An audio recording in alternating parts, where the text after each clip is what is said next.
Hello बच्चों, कैसे हैं आप लोग। आई होप आप सब अच्छे होंगे और अच्छे से पढ़ाई कर रहे होंगे। बेटा अगर आप यहाँ पर जेई 2026 के एक्सपीरियंट हैं तो मैं आपके लिए यहाँ पर 5 की पॉइंट्स लेकर आया हूं जो आपकी तैयारी को मुकम्मल करेंगे। देखते हैं बेटा यहाँ पर वो 5 की पॉइंट कौन कौन से हैं। तो देखो यहाँ पर वो 5 की पॉइंट बेटा कौन कौन से हैं आपके पास।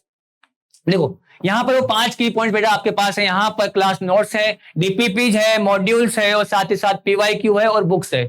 बच्चे अक्सर सवाल करते हैं कि सर हम लोग यहाँ पर तैयारी किस तरह से स्टार्ट करें, कैसे करें, कैसे ना करें। तो बेटा उनकी मजबूरी को देखते हो या फिर उनकी परेशानी को देखते हो बेटा मैं यहाँ पर आपके लिए 5 की पॉइंट्स लेकर आया हूँ जो आपकी तैयारी में आपकी काफी ज्यादा हेल्प करेंगे। और 5 पॉइंट देखो यहाँ पर पहला कौन सा है, यहाँ पर हमारे पास है क्लास नोट्स। तो क्लास नोट्स होते सबके पास है लेकिन उनको यूज किस तरह से करना है वो मैं आपको बताऊंगा बेटा यहाँ पर कि क्लास नोट्स को हम लोग यहाँ पर किस तरह से यूज कर सकते हैं। सबसे पहले तो आपको यहाँ पर सारी की सारी थ्योरी रिवाइज करनी है बेटा। क्या करनी है, सारी की सारी थ्योरी आपको रिवाइज करनी है। और थ्योरी रिवाइज करने के बाद आपको थ्योरी के अंदर बहुत सारे सवाल हम लोग करवाते हैं, एग्जाम्पल्स करवाते हैं। तो उन एग्जाम्पल्स को बेटा आपको यहाँ पर खुद से सोल्व करना है। क्या करना है, आपको खुद से सोल्व करना है। और उसके बाद जो है आपका जैसे चैप्टर कंप्लीट होता है तो आप उसके शॉर्ट नोट्स बना लीजिए, क्योंकि शॉर्ट नोट्स आपके लिए काफी ज्यादा हेल्पफुल रहेंगे जब आपका सिलेबस खत्म हो चुका होगा और आपके ऊपर बहुत सारी जिम्मेदारियां होंगी, बहुत सारे चैप्टर हो चुके होंगे, बहुत सारे चैप्टर आपके हो चुके होंगे। तो उस टाइम पे आपको यहाँ पर शॉर्ट नोट्स काफी ज्यादा हेल्पफुल रहेंगे क्योंकि कम टाइम में आपके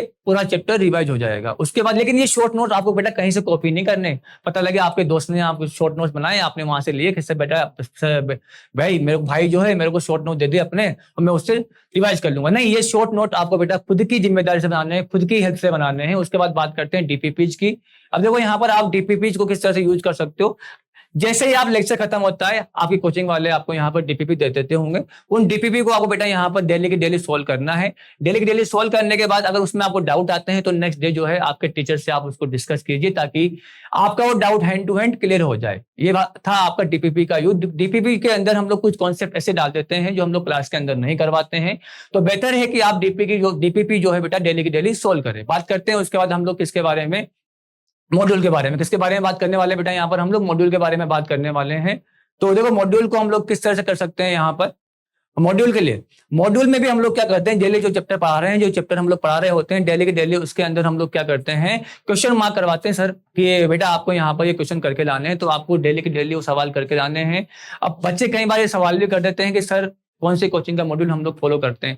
बेटा आप जिस कोचिंग में पढ़ रहे हैं उस कोचिंग का मॉड्यूल काफी ज्यादा अच्छा होता है क्योंकि आपने वहां पर एडमिशन लिया होता है।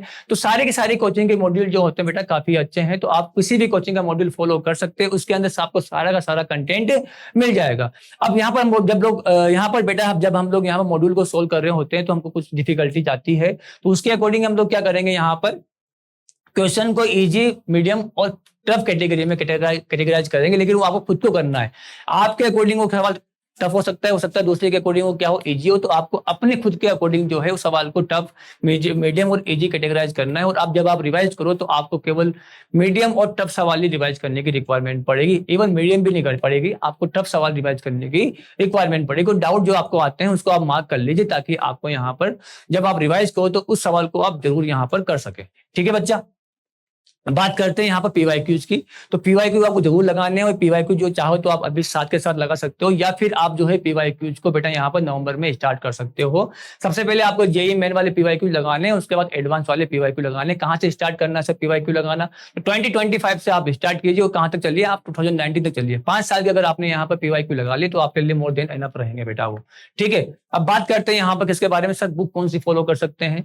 तो बुक फॉलो करने के लिए बेटा आप लोग क्या कीजिए, यहाँ पर मैंने यहाँ 4 बुक का नाम लिखे। तो सिंगेज आप यूज कर सकते हैं। सिंगेज जो है आपको बेसिक से लेकर मीडियम तक आपके सवाल होते हैं। उसके बाद आप जो है यहाँ पर ब्लैक बुक का यूज कर सकते हैं। ब्लैक बुक के बाद आप दास गुप्ता का यूज कर सकते हैं और लास्ट में एसएल लोनी जो बुक होती है उसको भी आप यहाँ पर यूज कर सकते हैं। तो ये आपके यहाँ पर मैंने 5 की पॉइंट बताए हैं। आई होप आपको पांचों की पॉइंट्स आपको समझ में आ गए होंगे, तो आप लोग इनका यूज कर सकते हैं।